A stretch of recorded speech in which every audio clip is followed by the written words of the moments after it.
स्वास्थ्य वो सोना है जिसके बिना एक अमीर व्यक्ति भी गरीब रह जाता है। नमस्कार, दूरदर्शन बिहार के इस कार्यक्रम हमारा स्वास्थ्य में मैं कृति आप सभी का एक बार फिर स्वागत करती हूँ। एक व्यक्ति की आभा उसकी खिली खिली मुस्कान और उसके खिले खिले त्वचा के साथ ज़्यादा प्रभावशील होते हैं, इसलिए उसे अपने अंदरूनी स्वास्थ्य के साथ उसकी त्वचा पर भी ध्यान देना चाहिए। आज के इस कार्यक्रम में हम बात करेंगे त्वचा रोग एवं उसके निदान, जिसके लिए हमारे बीच उपस्थित हैं त्वचा रोग विशेषज्ञ doctor Sudhanshu Singh. Welcome to our programme sir. प्रणाम सर। हर व्यक्ति की विभिन्न प्रकार की त्वचा होती है, किसी की ड्राई, किसी की कुछ और। तो एक व्यक्ति कैसे जानकारी हासिल कर सकता है अपनी त्वचा के बारे में? त्वचा जो है वो हमारे शरीर का सबसे बड़ा अंग है जी। और त्वचा का जो दो अपेंडेजेस हैं, नाखून और बाल, उसी में आते हैं। क्वालिटी ऑफ स्किन, हमारे जो स्किन की क्वालिटी है वो 6 भागों में बांटा गया है और उसमें जो सबसे कॉमन है उसमें सबसे ज़्यादा जो हम लोग फील करते हैं dry skin, oily skin, common skin और मिक्स्ड स्किन। ड्राई स्किन में क्या होता है, किसी भी मौसम में स्किन के जो ऊपरी सतह है वो हमेशा सूखा रहता है, उसमें वाटर की कमी रहती है, उसमें क्रैक्स आते हैं, तो उनका रख रखाव अलग तरह से करना पड़ता है। ऑयली स्किन में जो हमारे स्किन के नीचे सेबेसियस ग्लैंड होते हैं जो कि ऑयल बनाते हैं, सीबम बनाते हैं, जो कि स्किन के सरफेस पर एक कोटिंग करता है और वो उसके बचाव के लिए बहुत इंपॉर्टेंट है। बैक्टीरियाज, वायरस को रोकने में उसकी मदद होती है, तो वो एक अच्छा है स्किन के लिए। लेकिन एक्सेसिव स्वेटिंग के कारण, बॉयलिंग के कारण भी स्किन को पर बहुत से लोगों को दिक्कतें आती हैं, तो वो एक ऑयली स्किन हुआ। मिक्स्ड स्किन उसको कहते हैं, जो कि स्किन के एक ही कुछ भाग में ज़्यादा ऑयली है, ज़्यादा कुछ भाग में ड्राइनेस है और मौसम के अनुसार बदलने वाले स्किन एक नॉर्मल स्किन है, जो कि हर एक मौसम में जैसा रहता है उस हिसाब से अपने आप को चेंज करता है। बिल्कुल सर, जैसे कि इंडिया में देखा गया सबसे ज़्यादा क्लाइमेट चेंज होते हैं। बिल्कुल। तो हर क्लाइमेट चेंज के साथ हमें अपनी त्वचा के प्रति किस प्रकार सजग और सचेत रहना चाहिए और किन चीज़ों का खास ख्याल रखना चाहिए? हमारे देश में 4 क्लाइमेट जो है बहुत कॉमन है जी। तो वो उन चारों क्लाइमेट में जो अलग अलग त्वचा की क्वालिटी हमने अभी जो बताए, उनमें अलग अलग रिस्पॉन्स आते हैं। जैसे ड्राई स्किन है, जाड़े के समय का हम लें शुरू करें तो ड्राई स्किन और ड्राई होने लगता है। आप देखेंगे कि स्किन पर आप स्क्रैच करेंगे नेल से तो वाइट लाइन पड़ता है। दिस शोज़ कि आपका स्किन कितना ड्राई है। तो उसके लिए सबसे ज़्यादा ज़रूरी है कि आप उसको सॉफ्ट रखें।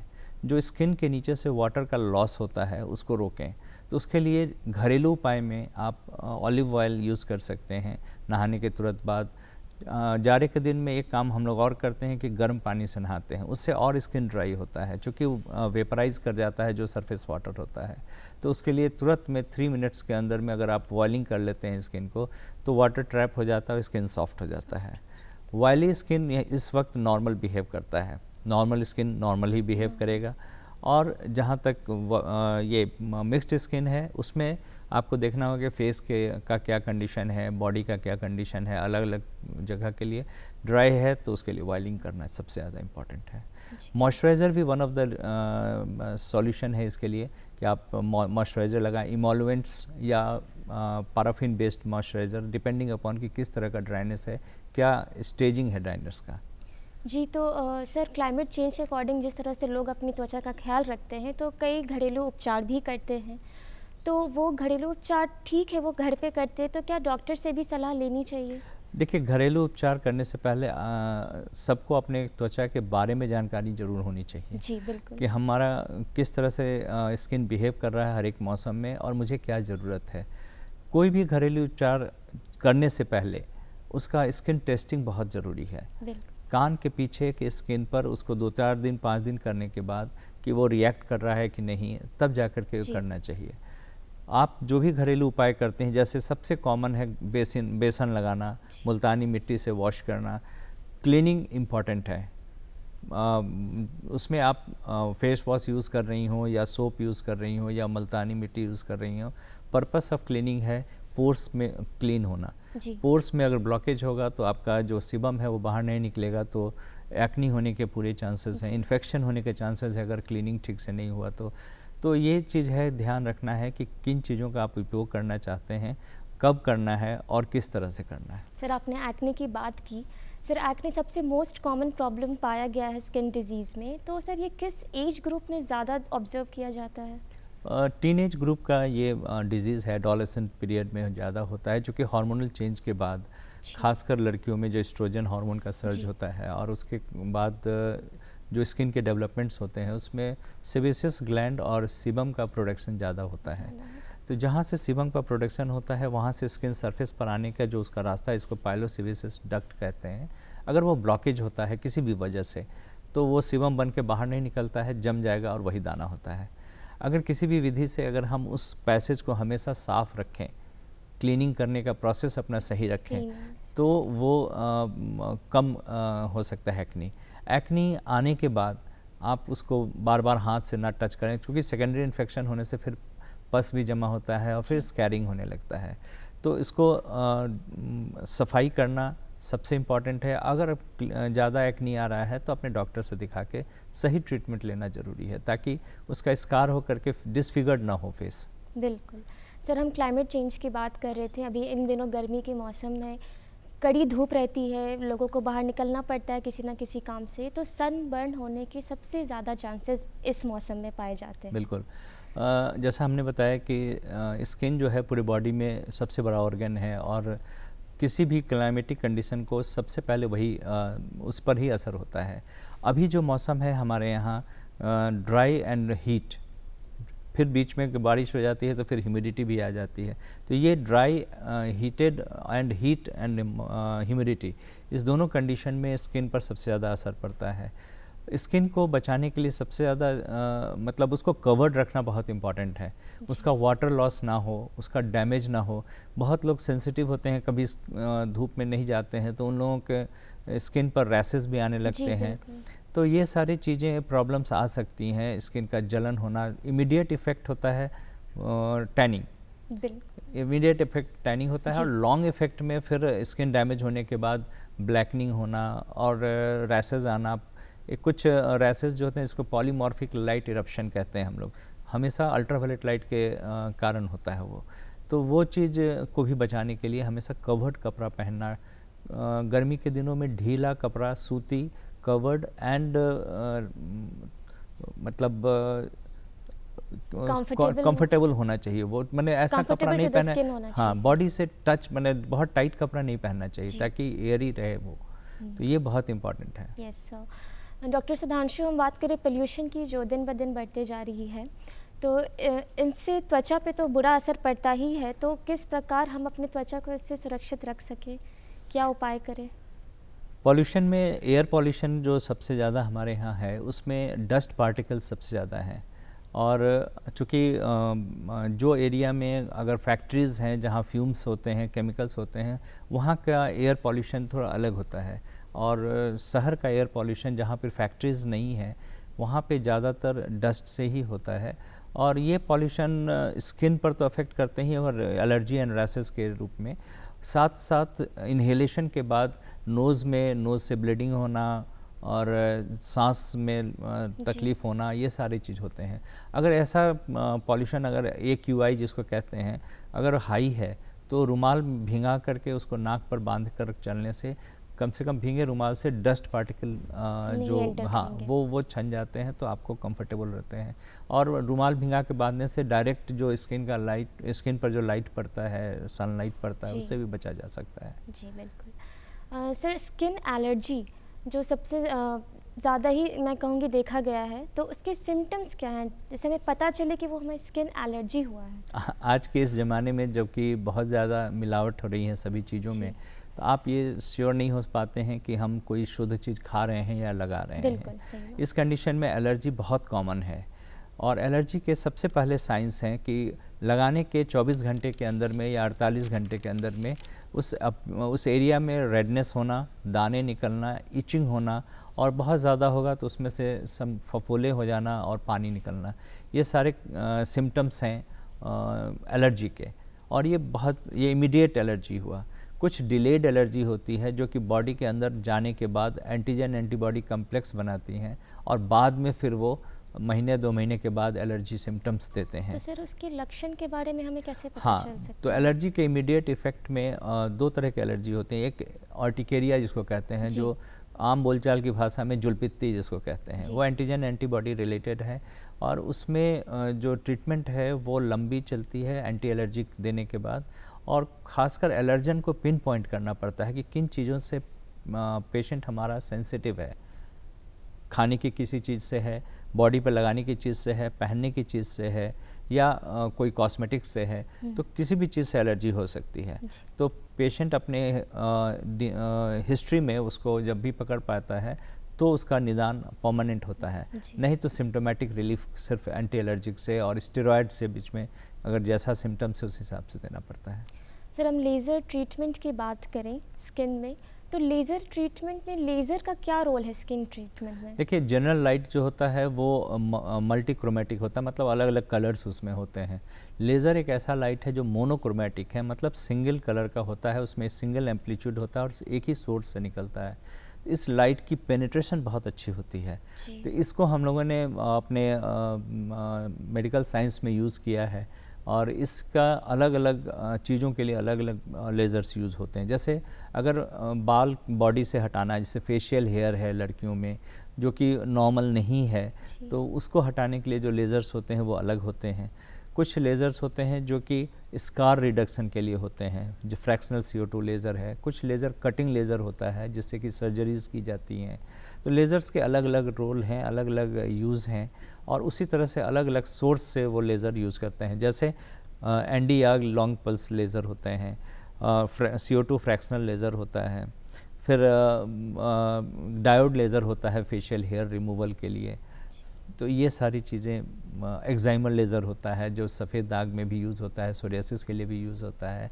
तो ट्रीटमेंट के अलग अलग मोडालिटीज़ के लिए अलग अलग टाइप ऑफ लेज़र यूज़ किया जाता है। तो टेक्नोलॉजी तो सर इतनी आगे बढ़ गई है स्किन ट्रीटमेंट के लिए, पर आज भी कुछ लोग इस ट्रीटमेंट को अपनाने से थोड़ा कतराते हैं, थोड़ा डरते हैं। इसमें 2 बात है। पहली बात कि एक तो अज्ञानता जी कि ये भी ट्रीटमेंट होता है, और दूसरा कॉस्ट। 2 चीज़ है जो कि इसके लिए लोगों को रिट्रेन करता है कि नॉर्मल जो कन्वेंशनल ट्रीटमेंट है पहले उसमें जाएं। लेकिन जब ज़रूरत होता है, यूजुअली ऐसा करना भी चाहिए, पहले कन्वेंशनल ट्रीटमेंट करके अगर डिजीज़ कंट्रोल में हो जाता है इट्स वेल एंड गुड, अगर नहीं होता है तब लेज़र ट्रीटमेंट पर जाएं।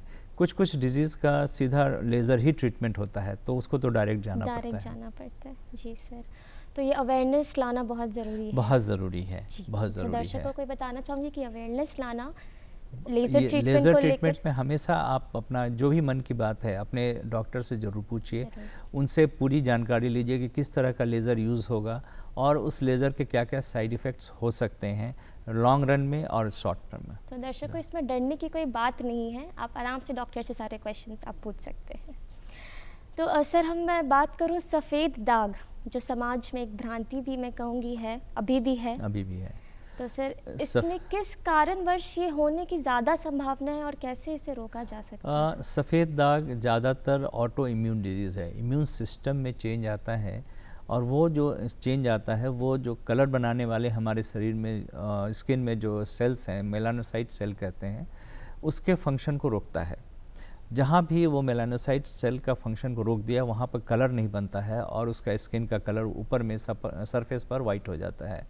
इसके अलावा ये डिजीज़ बॉडी में कोई भी तरह का नुकसान नहीं करता है, ना इंटरनल ऑर्गन्स को, ना वाइटल ऑर्गन्स को, और ना ही स्किन को, और इससे ये ट्रांसमिसेबल भी नहीं है, मतलब एक पेशेंट से दूसरे पेशेंट में ट्रांसमिट भी नहीं होता है। तो ये हार्मलेस डिजीज़ है, इससे पेशेंट को और समाज को कोई नुकसान नहीं है।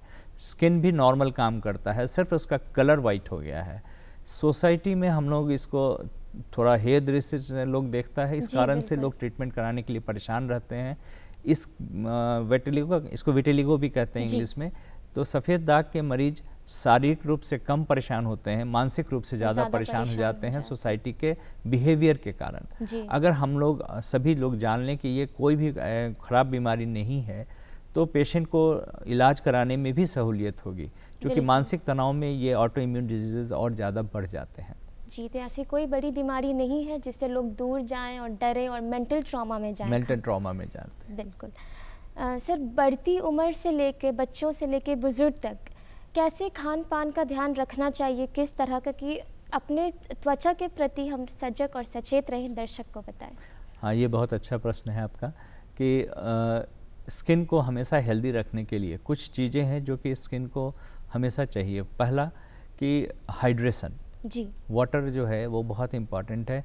तो वाटर के साथ सिर्फ हम जब वाटर कहते हैं तो इलेक्ट्रोलाइट भी साथ में आता है। तो इलेक्ट्रोलाइट एंड वाटर का इंटेक अच्छा होना चाहिए। सर्टेन विटामिन्स जो है वो स्किन के लिए बहुत अच्छा है, जिसमें vitamin A, C, E and omega 3 fatty acid, ये बहुत कॉमन है। हम लोग अपने डाइट में लें तो अच्छा है। ए जो है कलर्ड फ्रूट्स में मिलता है, वेजिटेबल, ग्रीन वेजिटेबल्स में मिलता है, सलाद में मिलता है। सी साइट्रस फ्रूट्स में मिलता है, मौसमी, संतरा, आंवला, अमरूद। ई जो है स्प्राउट्स में मिलता है। ओमेगा 3 फैटी एसिड फिश में, कॉड लिवर ऑयल में या फ्लैक्स सीड्स में, जिसको तीसी कहते हैं, उसमें मिलता है। तो ये आपके डाइट में हमेशा रहना चाहिए ताकि स्किन को अच्छा विटामिन मिले। और आपके डाइट में प्रोटीन, कार्बोहाइड्रेट एंड फैट तो रहता ही है। तो इस तरह से उसको हाइड्रेशन और विटामिन्स ये बहुत इम्पॉर्टेंट है। सो डॉक्टर सुधांशु, आप दर्शकों को लास्टली बताएं कि हम अपने डेली रूटीन में ऐसे लाइफस्टाइल में क्या चेंजेस लाएं कि अपनी त्वचा की और बेहतर तरीके से देख रेख कर सकें। सबसे पहली बात है कि स्किन का दो वैल्यू है। एक तो वो प्रोटेक्टिव है पूरे बॉडी के लिए, और दूसरा उसका कॉस्मेटिक वैल्यू है। प्रोटेक्टिव वैल्यू के लिए उसका हेल्दी होना बहुत ज़रूरी है। जैसे हमने बताया कि आपके लाइफ स्टाइल में जो आपका भोजन है, आपका रहने का है, आपका प्रोटेक्शन है स्किन का अकॉर्डिंग टू द क्लाइमेट, वो करना बहुत ज़रूरी है। और दूसरा है आपका कॉस्मेटिक वैल्यू। कॉस्मेटिक वैल्यू के लिए आपके स्किन पर एक शाइनिंग, एक ग्लो होना चाहिए। और ग्लो स्किन का तो रोल है ही, it comes from within, अंदर से होती है। आप हमेशा किस तरह से, किस सोच में हैं, तो माइंड का रोल प्ले इसमें भी बहुत है।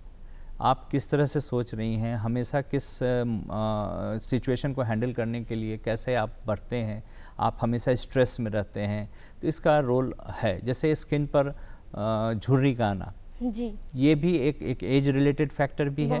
और दूसरा है आप किस तरह से बोलते हैं। आप जैसे फ्राउनिंग करते हैं, बार बार इस तरह से करते हैं, बोलने में, फेशियल एक्सप्रेशन देने में आप जितना ज़्यादा स्किन को खींचते हैं तो वैसे लाइनिंग्स आपके स्किन पर आने लगते हैं।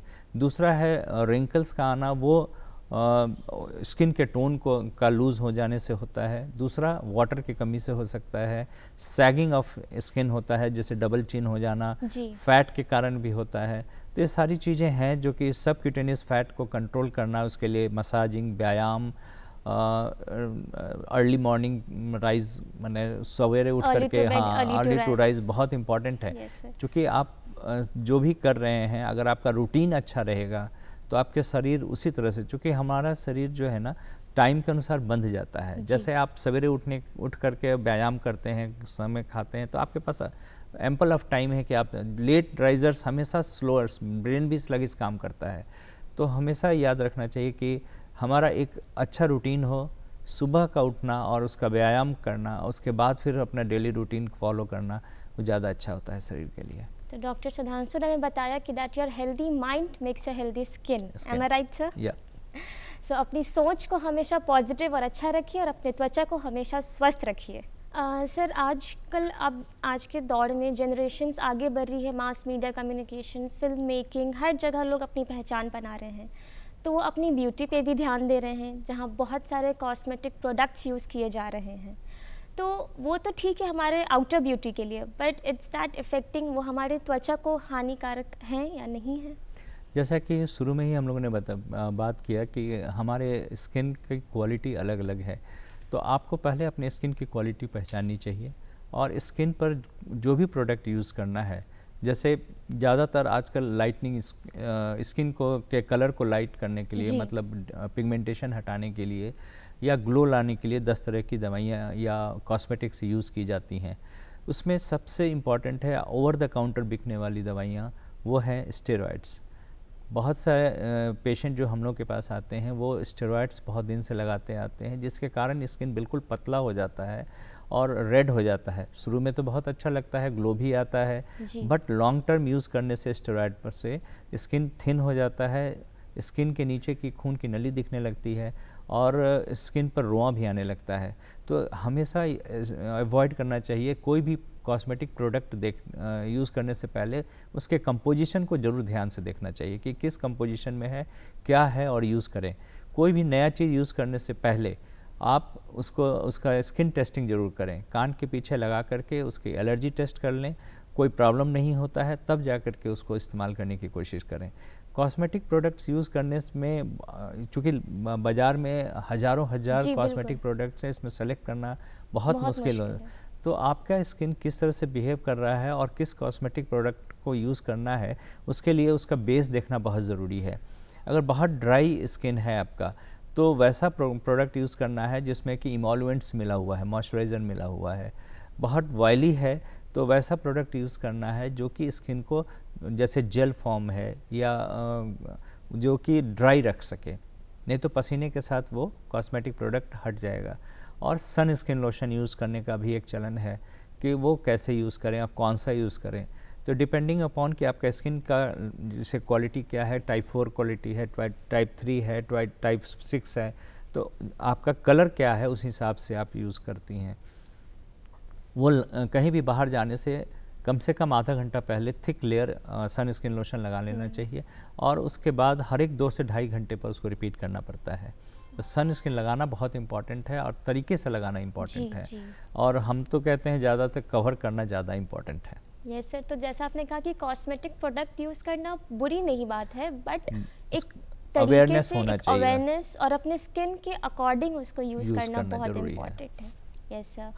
और सर सर्जरीज़ की अगर बात करूं, स्किन मतलब काफ़ी लोग अपने ब्यूटी फेस के लिए सर्जरीज़ कराना प्रेफर समझ रहे हैं, आजकल ट्रेंड में चला है। हाँ, तो देखिए वो सर्जरीज़ जो है इन्वेजिव ट्रीटमेंट उसको हम लोग कहते हैं, ज़्यादातर लाइनिंग या रिंकल्स ये सब के लिए आते हैं, जिसमें बोटुलिनम टॉक्सिन का इंजेक्शंस भी दिया जाता है।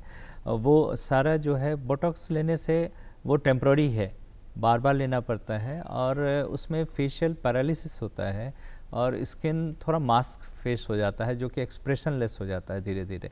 तो वो ठीक है बट बहुत ज़्यादा नहीं यूज़ होना चाहिए। सेकेंडली है आपका वायरिंग होता है, उसके बाद लेज़र्स से भी किया जाता है। और सर्जरी में हम लोग ज़्यादातर सर्जरीज़ सफ़ेद दाग के पेशेंट्स के लिए करते हैं और स्कार रिवीजन के लिए। कोई स्कार है उसको फिर से मिनिएचर करने के, कम से कम रिडक्शन करके कि उसको कम से कम दिखे वो स्कार। तो सर्जरीज़ में विटिलिगो में ग्राफ्टिंग होती है, स्पंज ग्राफ्टिंग होती है, स्किन थियर्स ग्राफ्टिंग होती है, प्लस मेलानोसाइट ट्रांसफ़र होता है। तो ये सारी सर्जरीज़ जो है वो सफ़ेद दाग के लिए ही ज़्यादा की जाती हैं। थैंक यू डॉक्टर सुधांशु, आप अपना इतना कीमती वक्त लेकर यहाँ आए और हमें इतनी महत्वपूर्ण जानकारी दी, बहुत बहुत शुक्रिया आपका। Thank you. तो दर्शकों, मैं आपसे ये उम्मीद रख सकती हूँ कि डॉक्टर सुधांशु द्वारा दिए गए सभी सुझाव को आप ध्यान में रखते हुए अपने त्वचा के प्रति सजग और सचेत तो रहेंगे ही, साथ ही साथ उसकी और बेहतर तरीके से देखरेख करेंगे। अगले कार्यक्रम में एक नए विषय के साथ हम फिर मिलेंगे। तब तक के लिए मुझे दीजिए इजाज़त और देखते रहें डीडी बिहार। स्वस्थ रहें, सुरक्षित रहें। नमस्कार।